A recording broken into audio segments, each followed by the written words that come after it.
Hello everyone, I am Hawaki Wakale. In the previous video, we discussed the origin and the developments of political thought, the major contents of political thought, as well as the major Greek city-states or polis. And this video is also the extension of that video, and it is about the ancient Greek political thinkers, contextualization of ancient Greek political thought. The ancient Greeks are said to have invented political theorizing, but the sense in which they invented it is frequently misunderstood. Ancient Greek history is usually divided into the following four periods. The Mycenaean period lasted from 1600 to 1100, and that was a period of art and culture.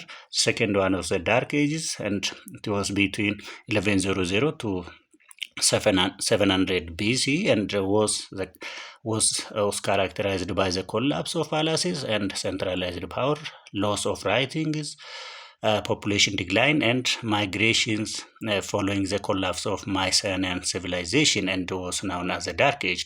And the third one was the Archaic Age, and it lasted from 700 to 480 BC, and was characterized by the rapid establishment of hundreds of Greek city-states. The fourth one is the Classical Age, and it was between 480 to 320 BC, and throughout this discussion, this period or the Classical Age will be the subject of our discussion. And which ancient Greeks? Some ancient Greeks were very ancient indeed. For instance, the Homeric poems were probably already being recited around 700 BC, and some lived very far from the borders of the modern states of Greece, in southern France and Italy, for instance, or in Asia Minor or Egypt. Those calling themselves Greeks did not even agree about what it was made them Greek. The Greek world had its great centers: Delphi for its oracle, Olympia and Corinth for their games, Athens for its wells, its empire and its learning, and Sparta for the longevity of its peculiar institutions. But multitudes of people thinking of themselves as Greek had never been near any of those places, though they would have heard of them and might have felt their influence. Nobody knows now what all of these people thought, just as nobody did then. There were as many as 1,500 city-states at this time, yet the city-state of Athens has received more historical attention than any other due to the following reason. One, first of all, Athens was much larger than most other city-states, both territorially and in terms of population. Two, politically too, Athens was anomaly in Hellas, given that from about 500 BC to around 300 BC, except for two brief interruptions, Athens remained a democracy. 400 years or so, with hardly any real break, the city was under democratic institutions, and these institutions must have influenced Athenian life a great deal. Thus, we focus on Athenian polis by referring to the argument that much of Western political thought is a response or a reflective of Athenian democracy. Ancient Greek was the center of political philosophy in ancient Europe and situated in southern tip of Europe. People of Greek lived in city-states, and the city-state was not a city. It was not also a state. It was a community of people living together, and today we can appropriately related to the concept of nation. The people of Greek based their political concepts around the city-states. They believed that a city-state should be small in numbers. The population should not be more than 5,000 and around. Slavery was a feature of the state. The slaves formed a majority of population. All the problems of the state should be directly decided by the citizens. It is called direct democracy. People directly participated in the lawmaking. The government and the administration were run directly by the people. They thought that only they are civilized. They considered all others as barbarians, so they did not study about their other empires. For them, state was like a religion. This means the polis or city-state had a sacred character, a moral, religious, and cultural community. The guards were believed to protect the city, and public life was deeply tied to religious rituals. Civic duties were sacred obligations. The state or the polis defined the framework of life: education, morality, public festivals, religious cults, military service, laws, and justice. Being exiled from the polis was one of the worst punishments, almost like being cut off from the guards and a more moral life.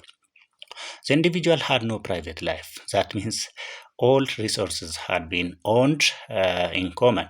There was no place for individualism in Greek city states, and at the same time, they respected the individuals and their sentiments. Every individual should perform each and every function. There was no division of labor, but Plato argued for it later on.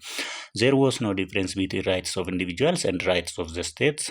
The people of Greek were able to think about various questions of life. Thus, they developed their own philosophy, and the political thought was part of their philosophy. There were many philosophers in Greek. Socrates, Plato, and Aristotle were great Greek political thinkers. So let's start with Socrates. Socrates did not write. As he did not write, we have to depend on Plato's writings to become familiar with Socratic ideas. Thus, our most familiar image of Socrates is drawn from Plato's several dialogues. Biography of Socrates.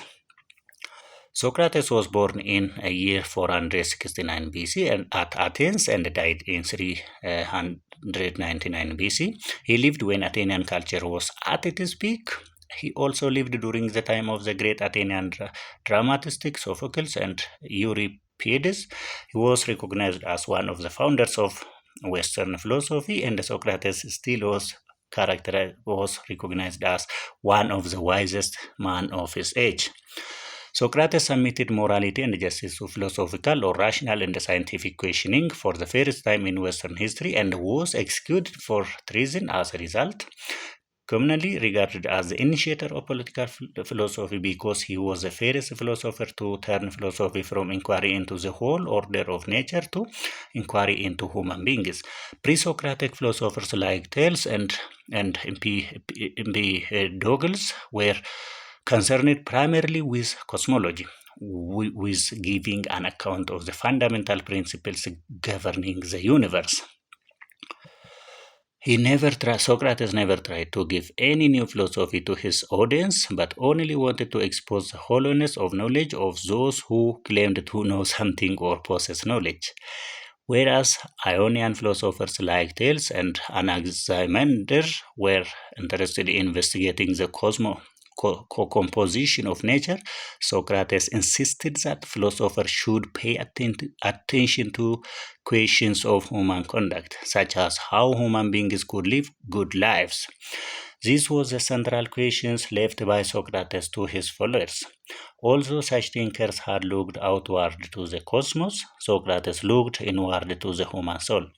That is, he was the first to concentrate on political and moral questions in which ordinary citizens may be and commonly are passionately interested in questions regarding the nature of justice and injustice, good and evil, nobility and baseness. Socrates saw the rise and the fall of Athens with his own eyes, and he was a keen student of philosophy and physical science. He was interested in the performance of ordinary civic duties. In fact, Socrates served Athens as a soldier also. At the age of 65, he became a member of council and subsequently a member of committee of council. It was in the committee that he refused to side with illegal activities of others. He also refused to support illegal and unjust actions of the 30 tyrants. He believed that there was always close relationship between politics and ethics. Here, what were the 30 tyrants? The 30 tyrants were a group of 30 elite Athenians supported by Sparta who established a more controlled government after Peloponnesian War around 404 to 403 BC. They were pro-Spartan oligarchic government that ruled Athens briefly after the war. They came to power following Athens' defeat in the war, which led to the fall of Athenian democracy.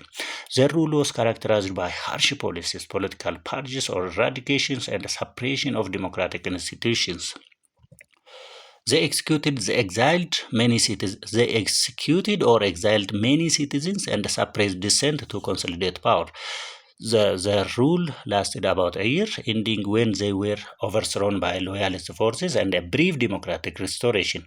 The rule of the 30 tyrants is often seen as a dark period in Athenian history, exemplifying the dangers of oligarchic rule and the fragility of democracy during times of war and political upheaval.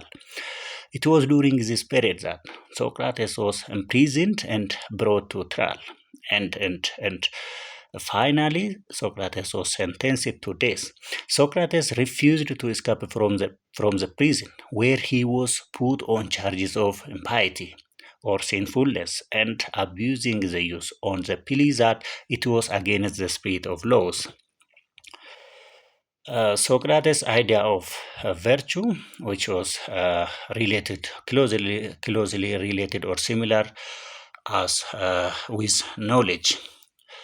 According to Socrates, virtue was a moral excellence, the quality of doing what is right and a good habit or more moral quality that guides people to act rightly, avoid wrong, and live an honorable life, behaving according to high moral standards like honesty, courage, kindness, and fairness.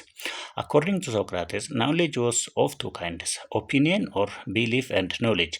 Opinion was something which was not sound and thus subject to frequent modifications and changes. On the other hand, real knowledge was based on sound foundations and this real possession of mind. It represented truth with a scientific sense. Corresponding to knowledge, we had virtue or truth. Virtue based on real knowledge was permanent and could not yield to temptations. He cared for nothing but facts and sound reasoning based on facts. Men, Socrates thought, must be guided exclusively by knowledge, true knowledge, which penetrates beneath the surface of things, disregards the motives and interests of passing periods and personalities, and arrives at truth that is universal and eternal. According to Socrates, all vices or evils were the result of ignorance. A person would normally not do any evil task provided he was wise. But this idea of Socrates does not seem to be very correct because many times wrong things are knowingly done either due to our personal motives or some other reasonings. Socrates' eudaemonist foundation of ethical theory. Socrates was the first to establish the eudaemonist foundation of ethical theory in the development of Greek thought. He did this through his eudaimonist axiom that happiness or eudaimonia in Greek is desired by all human beings as the ultimate end of all other rational acts. If the goal of human life is eudaimonia or happiness, what kind of life should individuals live in order to be happy? Do we all wish to do well in the world? Since we all wish to do well, how could we do well if we had plenty of good things? If we had plenty of good things, we should be happy and do well. To be happy, to live the good life, to do we need the goods of wealth, health, handsomeness, other bodily blessings, good birth and power and honor in one's country, temperateness, uprightness, bravery, wisdom, and a good fortune. Socrates' answer was that it was actually a life of arete or virtue that was essential for happiness. Socrates believed that everything had specific function or goal. The function of knife, for instance, is to cut things. To perform its function well, a thing needs or a knife needs a special quality or virtue. For example, to be able to cut well, the knife needs to be sharp. that is excellence or the virtue of knife, consists in its sharpness. Analogically, if the goal of human beings is to live well or happy, they also need specific virtues or excellence in order to achieve this goal. For much of the Greek tradition, happiness was not so much a state of mind as a certain kind of activity which was constitutive of it. In the Greek word eudaimon, eu means well and daimon means divinity or spirit. To be to be eudaimon is therefore to be living in a way that is well favored by a god. This is why well-being or flourishing are often proposed as less misleading translations of eudaimonia. Thus, according to Socrates, happiness that is living a good life means acting virtuously. For Socrates, virtue is related to happiness, not merely in an instrument fashion. Happiness is not merely a consequence of virtue. Something which is opposed to virtue cannot also achieve happiness for us. Socrates believed that happiness means acting virtuously. Virtue is the only constituent of happiness. Virtue is happiness, the whole of it. Thus, happiness is virtue. Moreover, Socrates held that non-moral goods like health and wealth were not irrelevant for happiness. That means they were not irrelevant. As long as they were conjoined with virtue, a healthy life and physical comfort could increase our happiness. If the answer to the question, how can I live well or make myself happy, is by being virtuous, then we have to ask, what is virtue? What is interesting in this case is that by making happiness dependent on virtue, Socrates seemingly forestalled the conflict between person's happiness and another's. If being virtuous means being oriented to the interests of others, then the same virtuous action would make the doer of that action as well as others happy. Socrates believed that the capacity for the four cardinal virtues, that means courage, wisdom, justice, and temperance, was given to everyone because it is necessary for social life.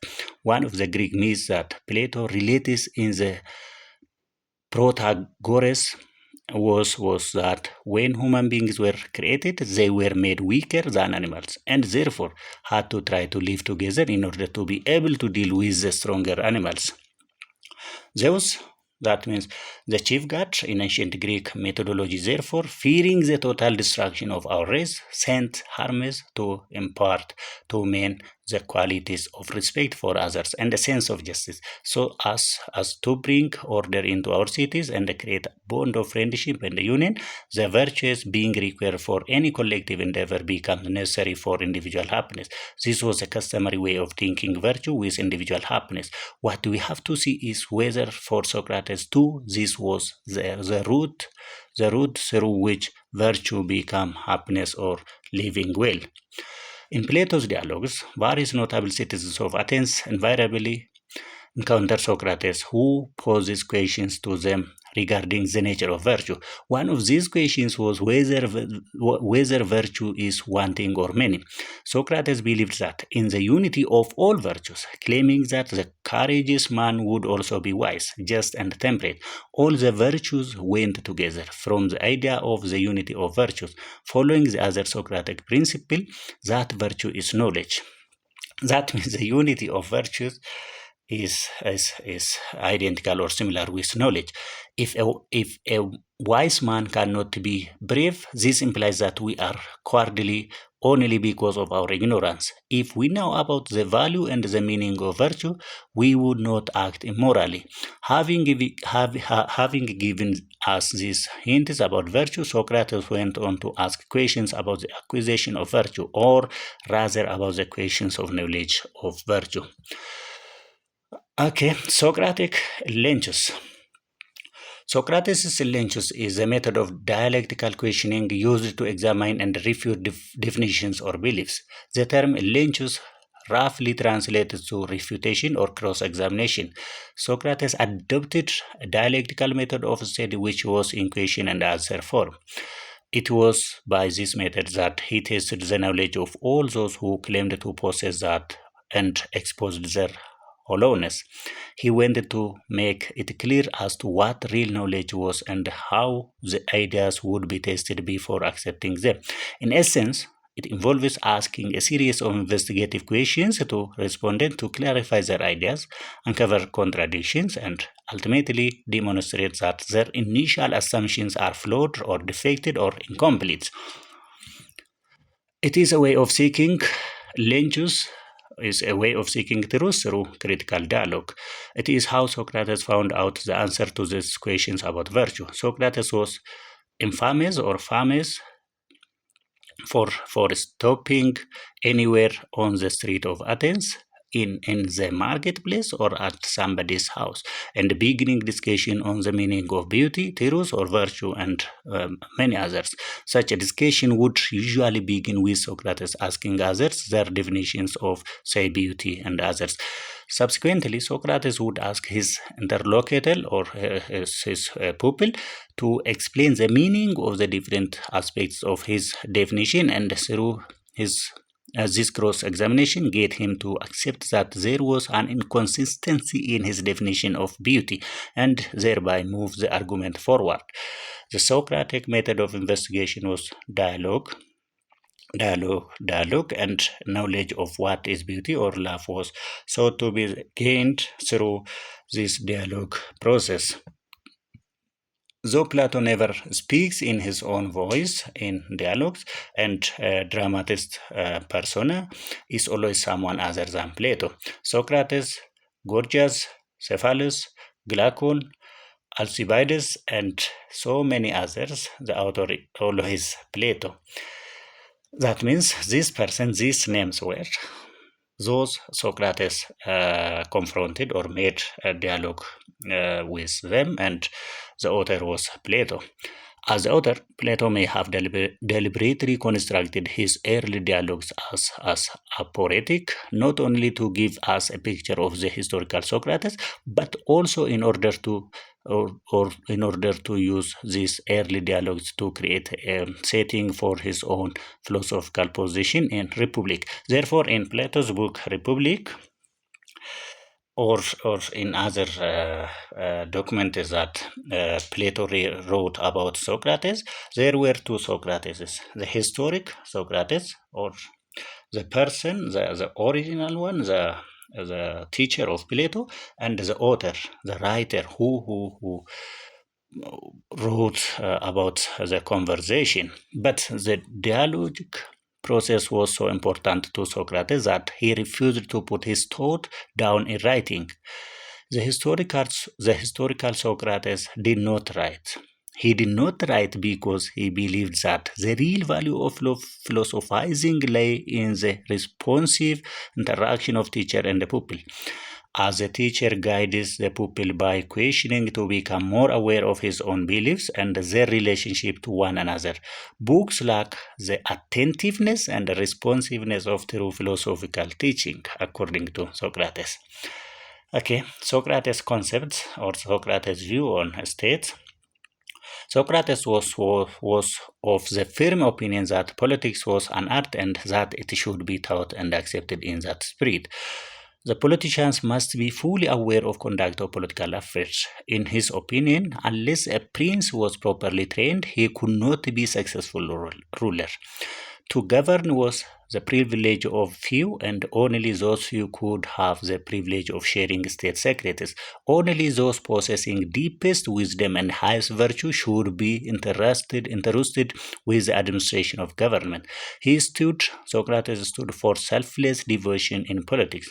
He believed in enlightened despotism. That means the type of government or the type of ruler that Socrates advocated for was an enlightened despotism. It is a type or a form of an educated despotism, an educated, enlightened dictator.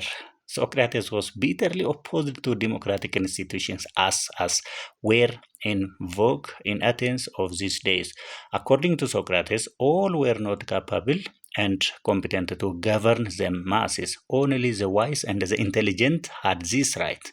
Only the wise and the intelligent had the right to govern, according to Socrates. Enlightened despotism or enlightened absolutism was a form of government where monarchies or rulers held absolute power but used their authority to implement reforms inspired by Enlightenment ideas. Such rulers aimed to modernize their states, promote education, legal reform, religious tolerance, and economic development while maintaining their royal authority. That means a form of government that Socrates was advocating. An enlightened absolutism that works for the good of the people, not for good of itself. Characteristic features of enlightened despotism: sovereignty. Absolute sovereignty is one of the main characteristics of enlightened despotism. Central authority without constitutional limitations. Promotion of reason and science, encouraging knowledge and rational thought. The ruler adopts Enlightenment principles to improve society, such as education, justice, and economic reform. Centralized authority, implementing reform to strengthen the state and its efficiency. Socrates or law. According to Socrates, law were necessary for proper guidance of the state and it was obligatory on all citizens to obey them. He believed that the breach of law was a crime against the state. It was only through the law obeyed by the individual under the command of the state that conventions and customs grew. He believed that the customs and the conventions were essential for guiding mankind both in long and short terms. State laws were to him only less sacred than the command of God, and not to be disobeyed except for rightness' sake. Any violation of law was both immoral and illegal, according to Socrates. Though the individuals can have a free consistency, yet they should be bound by the laws of the state. So these are some of the Socrates ideas or thought, and many others will be discussed in Plato in the next videos as proposed by